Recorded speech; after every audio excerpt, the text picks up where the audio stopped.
नमस्कार, मैं हूं माही सिंह और आप देख रहे हैं नेक्स्ट 9 न्यूज। आज आपका बहुत बहुत स्वागत है हमारे खास प्रोग्राम सियासी पंचनामा में। आज बात करने वाले हैं उत्तर प्रदेश की सियासत को लेकर। उत्तर प्रदेश में 10 सीटों पर उपचुनाव होने वाले हैं। ऐसे में बहराइच कांड को लेकर जिस तरीके से योगी आदित्यनाथ फंसते हुए नजर आ रहे हैं, माना यह जा रहा है कि इसका असर जो है वो उपचुनाव की 10 सीटों पर पड़ने वाला है। वहीं अगर देखा जाए तो मिल्कीपुर को लेकर पहले से ही जिस तरीके से सियासत गरमाई हुई है और बाकी 9 सीटों को लेकर अब कहीं ना कहीं पार्टियां अपना दमखम दिखाने में लगी हुई हैं। ऐसे में बहराइच का कांड हो जाना कहीं ना कहीं योगी आदित्यनाथ के गले की फांस बनता हुआ नजर आ रहा है। आखिरकार क्या समीकरण बनेंगे? क्या अखिलेश यादव इन सब मुद्दों को उठाकर इस बार की 10 सीटों में ज्यादा से ज्यादा सीटें हासिल करने की कोशिश करेंगे, या भारतीय जनता पार्टी इन सब मुद्दों से निकलकर अपने खाते में सीटें लेकर आएगी? क्योंकि बीते लोकसभा चुनाव में जिस तरीके से योगी आदित्यनाथ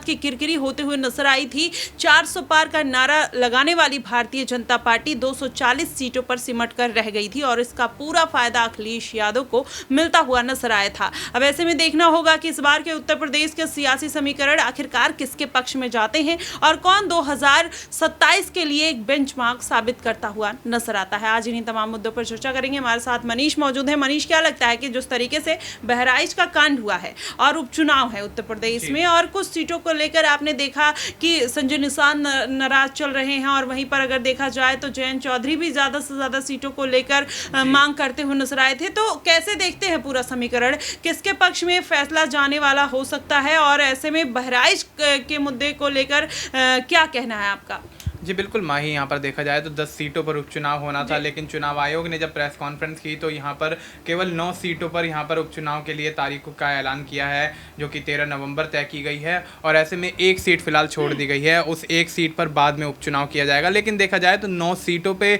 जो समीकरण बैठ रहे हैं वो कहीं ना कहीं समाजवादी पार्टी उसको साधने के लिए पूरी तरह से तैयारियाँ करती हुई नजर आ रही है। और आपने देखा कि किस तरह से कि यहाँ पर 2 दिन पहले समाजवादी पार्टी ने 6 सीटों पर अपने प्रत्याशियों की घोषणा कर दी थी और उसके बाद हाल ही में एक सीट पर प्रत्याशी की घोषणा की, यानी कि 7 सीटें जो हैं समाजवादी पार्टी ने अपने पास रखी हैं। अब बची 9 सीटों में से सिर्फ 2 सीटें, तो 2 सीटें समाजवादी पार्टी किसको देगी, इस पर कहीं ना कहीं विचार विमर्श जारी है। और ऐसे में खबरें ये निकल कर आ रही हैं कि कांग्रेस को यहाँ पर 2 सीटें समाजवादी पार्टी देती हुई नजर आ सकती है। राहुल गांधी और अखिलेश यादव की बातचीत होती हुई नजर आ रही है इस बात को लेकर। अब देखा जाए तो यहाँ पर संजय निषाद जो है वो भारतीय जनता पार्टी से नाराज चल रहे हैं और वो ये कहते हुए नजर आ रहे हैं कि उनको कम से कम नहीं तो एक सीट तो यहाँ उपचुनाव में दी जाए। और भारतीय जनता पार्टी 8 सीटों पर लड़ने का ऐलान कर चुकी है। और कुछ समय पहले जब उपचुनाव की यहाँ पर घोषणा भी नहीं हुई थी, उससे पहले जब उपचुनाव का माहौल बनता हुआ नजर आया तो जयंत चौधरी को यहाँ पर एक तरह से वादा यहाँ पर भारतीय जनता पार्टी ने किया था कि उपचुनाव में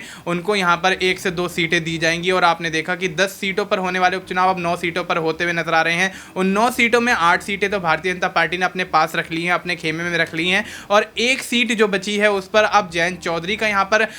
पर नाम फाइनल होता है या फिर संजय निषाद का नाम फाइनल होता है कि कौन सी पार्टी को यहाँ पर दी जाती है सीट। ये एक असमंजस की स्थिति यहाँ पर बनी हुई नजर आ रही है। लेकिन जिस तरह से संजय निषाद जो है वो भारतीय जनता पार्टी के पूरी तरह से यहाँ पर देखा जाए तो पीछे पड़ते हुए एक तरीके से नजर आ रहे हैं कि उनको यहाँ पर एक सीट की यहाँ पर ज़रूरत है और वो एक सीट उनको दी जानी चाहिए। और ऐसे में अब अगर संजय निषाद को यहाँ पर वो सीट नहीं मिलती है तो संजय निषाद बेशक यहाँ पर हो सकता है कि बगावती सुर अपनाते हुए नजर आएँ और यह समाजवादी पार्टी की तरफ रुख करते हुए नजर आएँ। और अगर समाजवादी पार्टी की तरफ रुख करते हैं तो ये भी हो सकता है माही कि यहाँ पर समाजवादी पार्टी एक सीट कांग्रेस को देकर और अन्य दूसरी जो सीट जो बचेगी उस पर संजय निषाद को यहाँ पर मौका देते हुए नजर आएँ और निषाद पार्टी को अपने साथ यहाँ पर गठबंधन के तहत चुनाव लड़वाते हुए नजर आएँ। और अगर ऐसा होता है तो वाकई भारतीय जनता पार्टी के लिए थोड़ा बहुत नुकसान यहाँ पर जरूर उठाना भारतीय जनता पार्टी को पड़ सकता है। और जयंत चौधरी को अगर एक सीट मिलती है तो भी कहीं ना कहीं यहाँ पर बगावती सुर देखे जा सकते हैं, क्योंकि जयंत चौधरी यहाँ पर 2 से 3 सीटों की मांग लंबे समय से करते हुए नजर आ रहे हैं। और अगर यहाँ पर समीकरण बिगड़ते हैं, भारतीय जनता पार्टी के पक्ष में फैसला नहीं आता है, एनडीए गठबंधन के पक्ष में फैसला नहीं आता, तो बेशक अखिलेश यादव एक बड़ी जीत इन उपचुनावों में दर्ज करते हुए नजर आ सकते हैं। जी बिल्कुल, लेकिन अभी आपने जिक्र किया कि हो सकता है कि अगर संजय निषाद को ज़्यादा सीटें ना मिली या एक सीट ही मांग रहे हैं वो ना मिली, और वहीं जयंत चौधरी भी बहुत ज़्यादा खुश नहीं नजर आ रहे हैं। तो क्या इससे लगता है कि अगर अखिलेश यादव इस बार के उपचुनाव में, तो अब चांसेस कहीं ना कहीं कम दिखाई दे रहे हैं, लेकिन अगर किसी सीट पर ऑफर देते हैं संजय निषाद जो उनके साथ काम भी कर चुके हैं, तो क्या विधानसभा चुनाव में एनडीए को तोड़ने की एक राजनीति अखिलेश यादव करते हुए नजर आ सकते हैं, जिसमें आप देखिए ओम प्रकाश राजभर है, संजय निषाद हैं, जयंत चौधरी हैं और पल्लवी पटेल, स्वामी प्रसाद मौर्य, ऐसे कई तमाम पार्टियां हैं जिसको लेकर कहीं ना कहीं अखिलेश यादव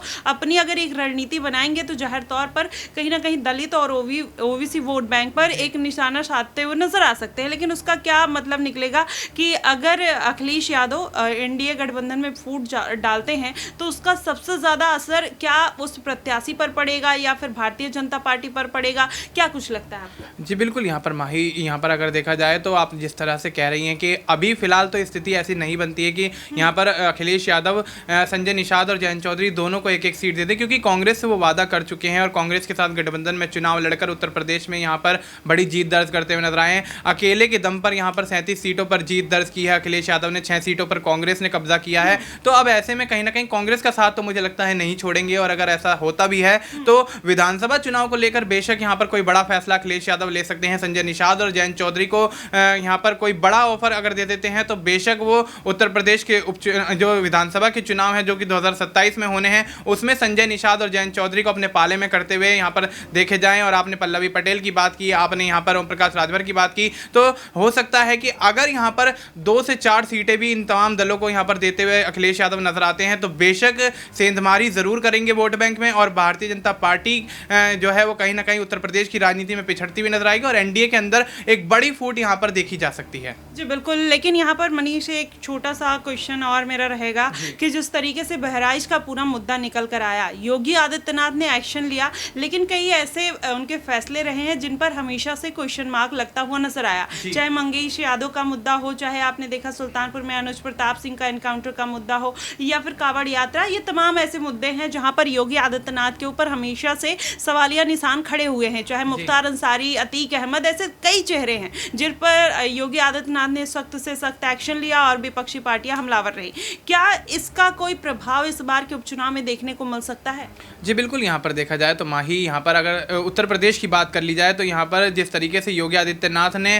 तमाम यहाँ पर जो हिस्ट्री शीटर हैं उन पर जो शिकंजा कसना शुरू किया, उसके बाद यहाँ पर जिस तरीके से एनकाउंटर के मामले लगातार निकलते हुए सामने आए और अखिलेश यादव ने जिस तरह से योगी आदित्यनाथ पर हमले किए हैं, कहीं ना कहीं इसका खामियाजा भारतीय जनता पार्टी को उठाना पड़ सकता है। उपचुनाव हो चाहे विधानसभा का चुनाव 2027 का हो, तो कहीं ना कहीं भारतीय जनता पार्टी की स्थिति उत्तर प्रदेश की राजनीति में मान सकते हैं कि बिल्कुल अभी ठीक नहीं है, और भारतीय जनता पार्टी अपनी स्थिति को मजबूत करना चाहती है तो बहुत सोच समझकर फैसले यहाँ पर लेने होंगे, क्योंकि उपचुनाव सर पर है। उसके बाद उपचुनाव की तर्ज पर ही कहीं ना कहीं विधानसभा चुनाव की रूपरेखा तैयार की जाएगी। पूरा सिनेरियो यहाँ पर बनता अगर नजर आएगा तो उपचुनाव के आंकड़ों के आधार पर ही बनता हुआ नजर आएगा, और अगर भारतीय जनता पार्टी उपचुनाव में पिछड़ती है या कम सीटों पर यहाँ पर जीत दर्ज करती है तो बेशक अखिलेश यादव यहाँ पर सरकार बदलने में 2027 में पूरी तरह से कामयाब होते हुए नजर आ सकते हैं। जी बिल्कुल, कहीं ना कहीं अखिलेश यादव सरकार बदलने में कामयाब होंगे, और योगी आदित्यनाथ को जो लोकसभा चुनाव में झटका लगा था,